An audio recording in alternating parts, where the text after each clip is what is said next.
So my camper van tires reached 32,000 miles and have become worn.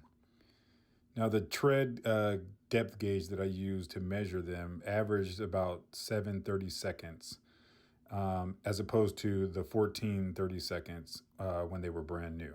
So as you can see, these tires are not completely worn down. They still probably have about 10,000 miles left on them, but I'd rather just play it on the conservative side and not, risk any issues down the road related to the tires. So I made an appointment at the local Pep Boys, and I'm going to take it over and get them installed. All right, so we'll check back once they're installed and take a look.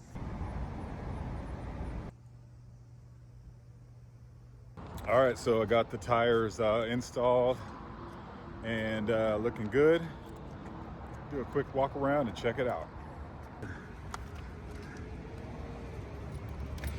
Clearly a lot more tread.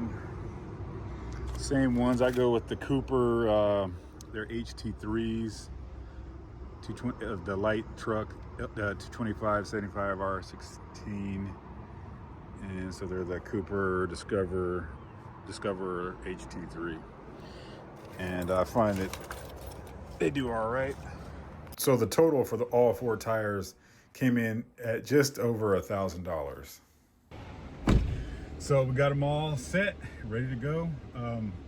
It's obviously it's an expense that you can't avoid, and for me, I probably could have got another 12,000 miles out of the tires, but I just feel like you want to be as conservative as possible when dealing with any maintenance issues, especially tires. So that's it. If you have any questions for me, leave those in the comments section below. As always, thanks for watching and supporting the channel, and we'll see you on the next video. Take care.